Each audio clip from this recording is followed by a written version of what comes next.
इस कार्यक्रम के प्रायोजक हैं श्री शिखर चंद, किरण, रविंद्र, गरिमा, चिराग जैन, विजयनगर, जयपुर।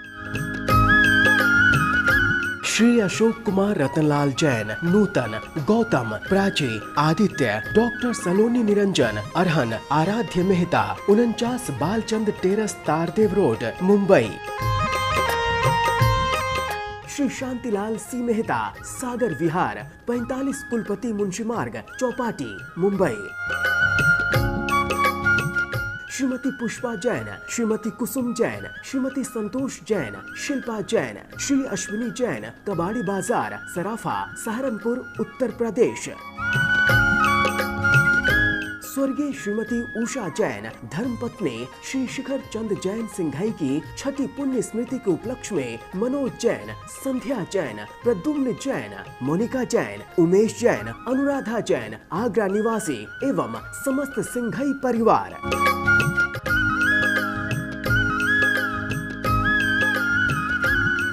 जय जिनेन्द्र, तीन भुवन में सार, वीतराग विज्ञानता, शिव स्वरूप शिवकार, नमहु त्रियोग संहारी के। पंच परमेष्ठी भगवान की जय।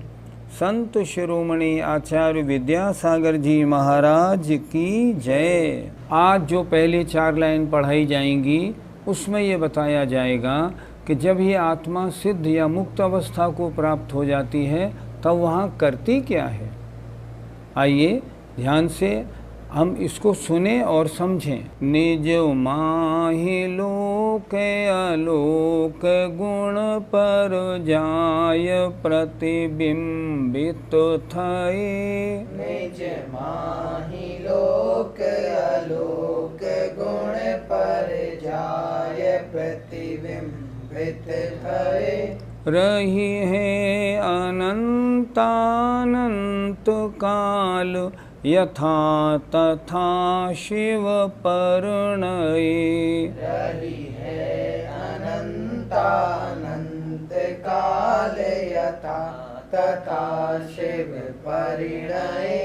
धनी धन्य है जे जीव नर भव पाय यह कारज किया। धनी धन्य है जे जीव नर भव पाय यह कारज किया। तेनो ही अनादि भ्रमण पंच प्रकार तजीवर सुख लिया। तेन ही अनादि भ्रमण पंच प्रकार तजीवर सुख लिया। सिद्ध भगवान में और क्या क्या विशेषता होती हैं देखें। निजमाहि उनकी आत्मा में, सिद्ध भगवान की शुद्ध आत्मा में लोक और अलोक, पूरे अनंत आकाश के बीच में लोकाकाश है, उसमें 6 द्रव्य पाए जाते हैं, उसे कहते हैं लोक। संपूर्ण लोक और अलोक मन शेष अलोकाकाश गुण और पर्याय सहित प्रतिबिंबित उसमें झलकने लगते हैं, उसमें झलकने लगते हैं। भगवान उनको जानने का प्रयत्न नहीं करते। जैसे शीशे में सामने वाली सारी वस्तुएं स्वयमेव झलकती हैं, उस तरह भगवान की आत्मा इतनी स्वच्छ और साफ हो जाती है कि उनके जो केवल ज्ञान था उसके कारण लोक और अलोक में जितने भी द्रव्य हैं, उनके जितने गुण हैं और जितनी भी अनंत पर्यायें पहले हो गई और आगे होंगी, वो सब उसमें झलकने लगती हैं, प्रतिबिंबित होने लगती हैं। और रही हैं अनंतानंत काल, वे सिद्ध भगवान अनंतानंत काल तक वहाँ रहते हैं, रहेंगे। यथा तथा जैसे के तैसे शिव परिणय और मोक्ष अवस्था को प्राप्त हो गए हैं, मुक्ति उन्होंने प्राप्त कर ली है। धन्य धन्य है जे जीव, वे जीव धन्य हैं। धन्य है वे जीव जिन्होंने नर भव माने मनुष्य भव पा करके यह कार्य किया है। क्या कार्य किया है? शुद्ध उपयोग के द्वारा अष्टकर्मों को नष्ट करके, शुक्ल ध्यान के द्वारा अष्टकर्मों को नष्ट करके मोक्ष प्राप्त किया है मनुष्य पर्याय का। और इससे अच्छा क्या कार्य हो सकता है?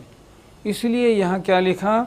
धन्य है जे जीव, अर्थात वे जीव धन्य हैं जिन्होंने मनुष्य भव पा करके यह कार्य किया है, अर्थात अपनी संसार परंपरा को तोड़ के जिन्होंने मोक्ष प्राप्त कर लिया है।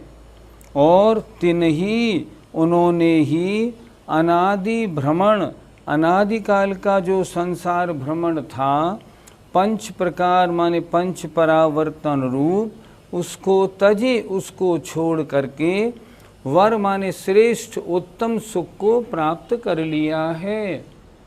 अनंत काल से पंच परावर्तन, द्रव्य, क्षेत्र, काल, भव और भाव परावर्तन में ये आत्मा भटक रही थी। अब ये भटकन खत्म हो गई, सारे आठों कर्म नष्ट हो गए, अब भटकने का कोई काम नहीं।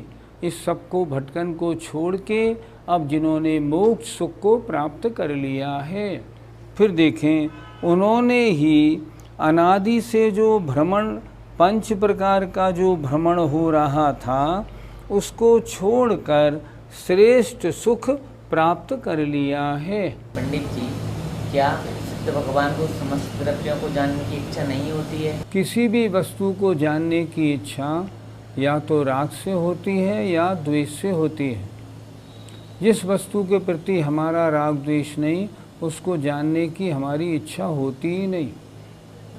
हमने जाना अपने पिताजी को, अपने भाई को, अपनी भाभी को, अपने बेटे को हमने जाना। क्यों जाना? उनसे हमारा राग है, उनसे हमारा लगाव है। और ये इच्छा जो होती है ना, ये राग जो होता है, ये मोहिनी कर्म का काम है। जब मोहिनी कर्म नष्ट हो गया तो किसी भी वस्तु को जानने की इच्छा क्यों हो सकती है? नहीं होती। इसलिए सिद्ध भगवान के तो आठों कर्म नष्ट हो गए, उन्हें कोई सुख दुख नहीं, किसी से लगाव नहीं, कोई राग द्वेष नहीं, इसलिए किसी को जानने का काम नहीं। उनके ज्ञान में तो जितने द्रव्य हैं सब त्रिकालवर्ती पर्यायों सहित एक साथ झलकते हैं। शीशे में सामने आने वाली वस्तु झलकती है, ऐसे भगवान की आत्मा में सब झलकते हैं। भगवान जानते सब हैं पर जानने की इच्छा नहीं करते। क्या शीशा इच्छा करता है मैं इसको जानूं? नहीं, जो उसके सामने आता है उसे वे जानता है। इसी प्रकार सभी सिद्धों में जानना चाहिए। वो सब सारे पदार्थ झलकते तो हैं पर उनको जानने की इच्छा नहीं होती, क्योंकि राग द्वेष का अभाव है। पंडित जी, पंच परावर्तन रूप संसार क्या होता है? 5 प्रकार के परावर्तनों में यह संसारी जीव अनंत काल से भटकता रहा है और आज भी भटक रहा है। वे 5 परावर्तन हैं: द्रव्य, क्षेत्र, काल, भव और भाव। परावर्तन में क्या होता है? जैसे मान लो हम लें पहले द्रव्य परावर्तन का एक भेद, मान लो कर्म परावर्तन। कर्म परावर्तन में हमने मान लो एक समय में किन्हीं अनंतानंत वर्गणाओं को अभी ग्रहण किया, ग्रहण करके उनको अपनी आत्मा के साथ बांध लिया। अब वे कभी कभी बीच बीच में अपनी आबादा काल के बाद उदय में आते रहे और उदय में आके उन्होंने फल दिया। अब कभी जो वर्गणाएं हमने इसी समय में ली थीं, कभी वे उतनी वर्गणाएं फिर कभी उसी रूप में पुनः आत्मा में आश्रव के रूप में आए और बंधें, तब माना जाएगा एक कर्म परावर्तन। और ये कितना कठिन है सोचो। ये समझो जैसे आपने आज दूध पिया और दूध पीने से खून, मांस, हड्डी सब बना। अब उसके बाद जब वे परमाणु जो खून हड्डी मांस रूप परिणमन कर गए थे, वे परमाणु पुनः भूसा बने, भूसा बनने के बाद गाय खाए, फिर वो दूध बने और फिर आप उस दूध को पिएं, उतना दूध वैसा ही पिएं, तब एक परावर्तन माना जाता है। और ये बहुत बहुत समय में हो पाता है। कैसे हो पाएगा? तो पंच परावर्तन में अनंतानंत काल लगता है। इसमें ही वो जीव भटकता रहता है। उसे सब पर्याय प्राप्त करनी है, सब पर्याप्तों की आयु प्राप्त करनी है, सब स्थानों में जन्म लेना है। इतना सब कर लेगा तब उसका एक पंच परावर्तन माना जाएगा। इसमें कितना समय लगता है? अनंतानंत काल लगता है। ये क्या है? हमारे और आपके संसार भ्रमण की कहानी है। हे आत्मन, तुम कहाँ पैदा नहीं हुए, तुम्हें कौन सी पर्याय नहीं मिली, तुमने कौन सा शरीर धारण नहीं किया, तुमने किन कर्म वर्गणाओं को आत्मसात नहीं किया, तुमने किस स्थान पर जन्म नहीं लिया, तुमने किस आयु में जन्म नहीं लिया, सब में लिया। कितनी बार लिया? अनंतानंत बार लिया। ये है पंच परावर्तन की कहानी। और जो सिद्ध बन जाते हैं उनके पंच परावर्तन रूप संसार समाप्त हो गया। अब वो संसार के झगड़े से वरी हो गए। अब उनको कोई परावर्तन नहीं करना। रत्नत्रय के धारण करने का फल क्या है, ये अगली 4 पंक्तियों में देखिए। मोक्षोपचार दुभेदयो बड़ भागे रत्नत्रय धरे। मोक्षोपचार दुभेदयो बड़ भागे रत्नत्रय धरे।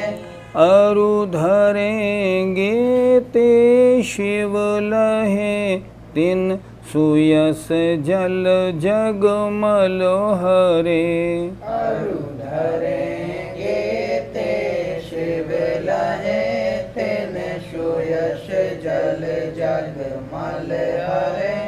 इमि जानी आल सुहानी साहस ठानी, यह सिख आदरो। इमि जानी आलस हानि साहस ठानी, यह सिख आदरो। जब लो न रोग जरा गहे, तब लो झटित निज हित करो। जब लोन रोग जरा गहे, तब लो झटित निज हित करो। 6 ढाला ग्रंथ संपूर्ण होने को है। आपको ध्यान होगा, अगर आपने अच्छी तरह से मन लगा के पढ़ा है तो संसार का कारण क्या है, मिथ्या दर्शन ज्ञान चारित्र, और संसार से छूटने का कारण क्या है, सम्यक दर्शन ज्ञान चारित्र। अब ये जीव जो सिद्ध अवस्था को प्राप्त हुए हैं, ये किसका फल रहा, ये किस कारण से प्राप्त हुई, इसके बारे में बता रहे हैं।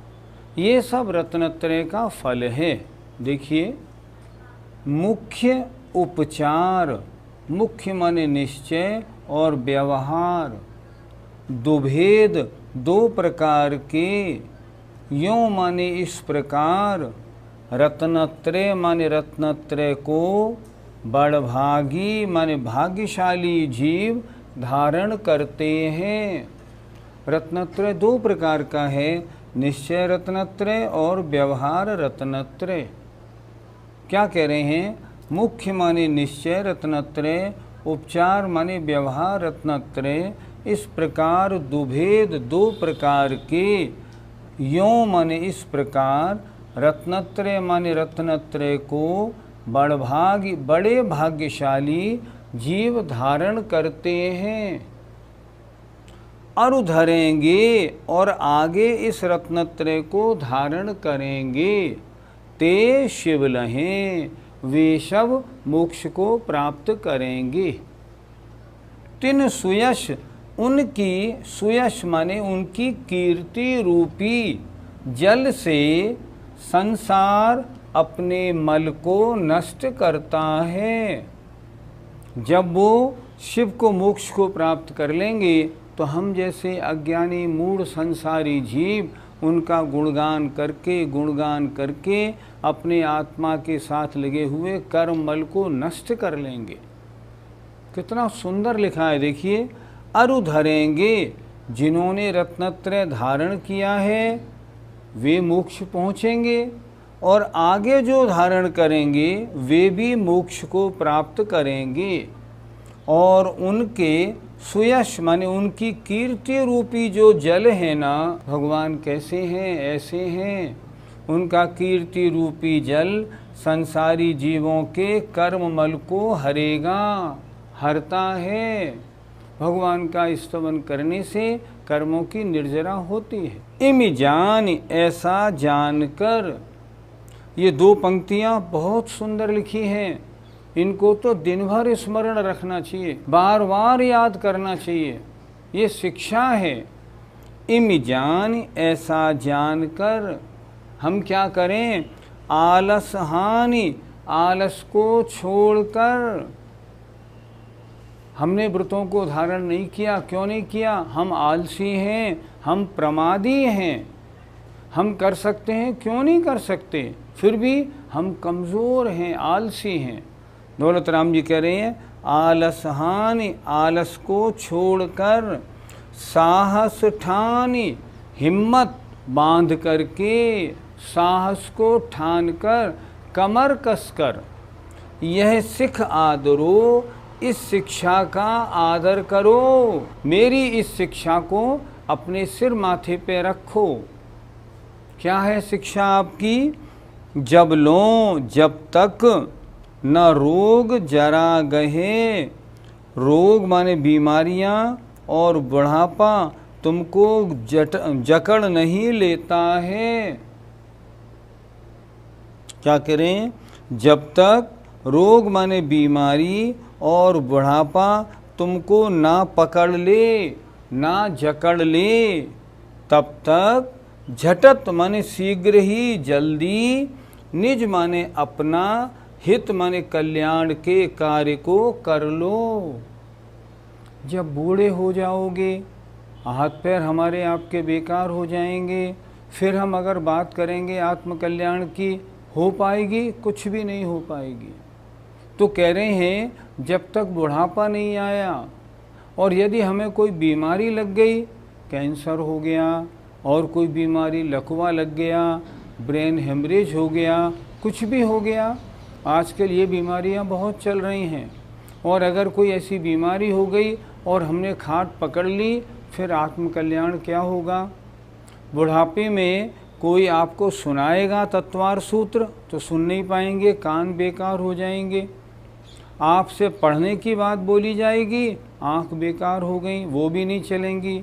बैठा जाता नहीं, उठा जाता नहीं, आत्म कल्याण नहीं हो पाएगा।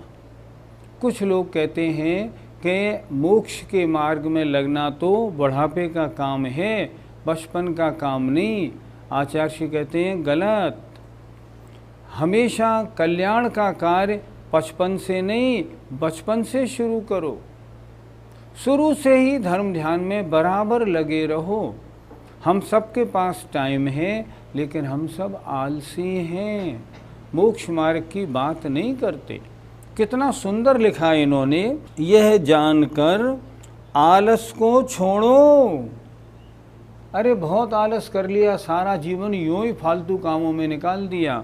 साहस ठान, हमसे नहीं होगा, नहीं होगा, नहीं होगा, छोड़ो, हिम्मत करो, सब हो जाएगा। यह सिख आदरो, इस शिक्षा का आदर करो, इस शिक्षा को धारण करो कि जब तक रोग और बुढ़ापा तुमको नहीं पकड़ लेता है, जब तक पुरुषार्थ करने की हिम्मत है, तब तक झटत माने शीघ्र ही, जल्दी अपने आत्मा का कल्याण कर लो, व्रतों को धारण कर लो, श्रावक के षटकर्मों का पालन करो। अगर ऐसा करेंगे तो जैसा सिद्ध भगवान की चर्चा हुई है ना, ये अवस्था हमें भी प्राप्त होगी, क्यों नहीं होगी? मार्ग तो वही है ना। जो भी इस रत्नत्रय के मार्ग पर चलेगा उसका कल्याण होगा ही होगा। पंडित जी, 2 प्रकार का रत्नत्रय क्या होता है? रत्नत्रय माने सम्यक दर्शन, सम्यक ज्ञान, सम्यक चारित्र की एकता। जहाँ तीनों मिले वहाँ रत्नत्रय हुआ। अब जहाँ व्यवहार सम्यक दर्शन, व्यवहार सम्यक ज्ञान, व्यवहार सम्यक चारित्र है, वहाँ व्यवहार रत्नत्रय है। जहाँ निश्चय सम्यक दर्शन, निश्चय सम्यक ज्ञान, निश्चय सम्यक चारित्र है, वहाँ निश्चय रत्नत्रय है। 2 प्रकार का। और समझें, जहाँ प्रवृत्ति रूप है, जब तक मुनि महाराज प्रवृत्ति में रहते हैं तब तक व्यवहार रत्नत्रय, और जब वो शुद्धोपयोग में आके आत्मा में लीन हो जाते हैं तब निश्चय रत्नत्रय। अच्छी तरह समझ लो। क्या? जब तक मुनि महाराज प्रवृत्ति में है, प्रवचन, शास्त्र का लेखन, तत्व की चर्चा, आहार विहार, तब तक व्यवहार रत्नत्रय, गुणस्थान 6वां और 7वां। और जब आत्मा में लीन हो जाते हैं तब निश्चय रत्नत्रय, गुणस्थान 7 का शुद्धोपयोग और 7 से ऊपर के गुणस्थान। इस तरह रत्नत्रय 2 प्रकार का होता है। जब भी धारण किया जाता है पहले व्यवहार रत्नत्रय होता है। कुछ लोगों का ऐसा मानना है कि निश्चय रत्नत्रय से गुणस्थान शुरू होता है 6वां 7वां। नहीं, ये धारणा गलत है बिल्कुल। तो कैसे होता है? व्यवहार रत्नत्रय रहता है 6वें और 7वें गुणस्थान में। निश्चय रत्नत्रय फिर 7वें में जब शुद्धोपयोग होता है तब से फिर आगे तक चलता है। इस तरह रत्नत्रय 2 प्रकार का है। जिन जीवों ने जब भी धारण किया होगा पहले व्यवहार रत्नत्रय, फिर निश्चय रत्नत्रय और फिर आगे बढ़े होंगे। इसलिए इन्होंने लिखा 2 प्रकार के रत्नत्रय को बड़े भाग्यवान जीव धारण करते हैं, और जो भी धारण करेंगे वे मोक्ष को प्राप्त होंगे। पंडित जी, क्या रत्नत्रय धारण किए बिना मोक्ष नहीं हो सकता? हर चीज को प्राप्त करने का एक मार्ग होता है। आपको 6 ढाला सीखना है तो आप 6 ढाले की क्लास में रोज बैठेंगे, याद करेंगे, बैठेंगे, याद करेंगे, तब 6 ढाला सीखेंगे। इसी तरह मोक्ष का मार्ग है सम्यक दर्शन ज्ञान चारित्राणि मोक्ष मार्ग। ये मोक्ष का मार्ग है। आपको मोक्ष पाना है या संसार में घूमना है? हमको मोक्ष पाना है। संसार में बहुत घूम लिए, तो अगर मोक्ष पाना है तो मोक्ष के मार्ग पे चलो। मोक्ष का मार्ग क्या है? सम्यक दर्शन ज्ञान चारित्र की एकता मोक्ष का मार्ग है। तो ये हमें धारण करना पड़ेगा। यही मार्ग है, इसके अलावा दूसरा मार्ग नहीं। यहाँ क्या लिख रहे हैं? जिन्होंने धारण किया है और जो आगे धारण करेंगे वे मोक्ष प्राप्त करेंगे। क्या और कोई मार्ग है? कोई मार्ग नहीं, एक ही मार्ग है। मोक्ष का मार्ग सम्यक दर्शन ज्ञान चारित्र की एकता, और उसमें पहले व्यवहार रत्नत्रय धारण करना पड़ेगा, उसमें ही रहना पड़ेगा अधिकतर। और कभी ध्यान की एकाग्रता बनेगी तो उस एकाग्रता के क्षणों में निश्चय रत्नत्रय हो जाएगा। उसे हम शुद्धोपयोग कहेंगे। इसलिए और कोई मार्ग नहीं, सिर्फ रत्नत्रय ही मोक्ष का मार्ग है। इसलिए हमें और आप सबको मोक्ष मार्ग में आगे बढ़ना है। सबसे पहले अपना सम्यक दर्शन ठीक करें, उसके बाद सच्चा ज्ञान प्राप्त करें, और उसके बाद चारित्र में कम से कम गृहस्थ का जो चारित्र है, देश चारित्र, उसको तो धारण करें।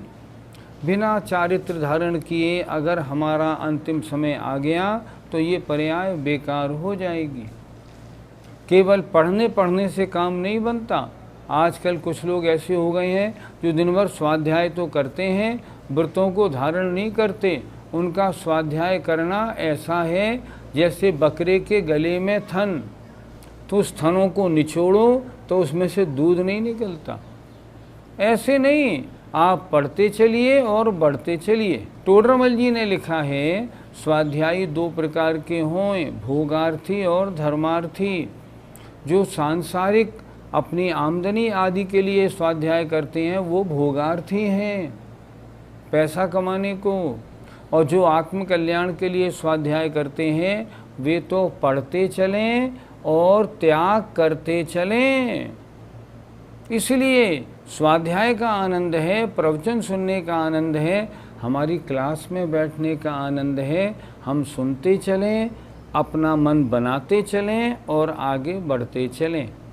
आपको और हमें सबको रत्नत्रय की प्राप्ति हो, इसी भावना के साथ जय जिनेंद्र। इस कार्यक्रम के प्रायोजक हैं श्री शिखर चंद, किरण, रविंद्र, गरिमा, चिराग जैन, विजयनगर, जयपुर। श्री अशोक कुमार, रतनलाल जैन, नूतन, गौतम, प्राची, आदित्य, डॉक्टर सलोनी निरंजन, अरहन, आराध्य मेहता, 49 बालचंद टेरस, तारदेव रोड, मुंबई। श्री शांतिलाल सी मेहता, सागर विहार, 45 कुलपति मुंशी मार्ग, चौपाटी, मुंबई। श्रीमती पुष्पा जैन, श्रीमती कुसुम जैन, श्रीमती संतोष जैन, शिल्पा जैन, श्री अश्विनी जैन, कबाड़ी बाजार, सराफा, सहारनपुर, उत्तर प्रदेश। स्वर्गीय श्रीमती उषा जैन, धर्मपत्नी श्री शिखर चंद जैन सिंघाई की 6ठी पुण्य स्मृति के उपलक्ष्य में मनोज जैन, संध्या जैन, प्रद्युम्न जैन, मोनिका जैन, उमेश जैन, अनुराधा जैन, आगरा निवासी एवं समस्त सिंघाई परिवार।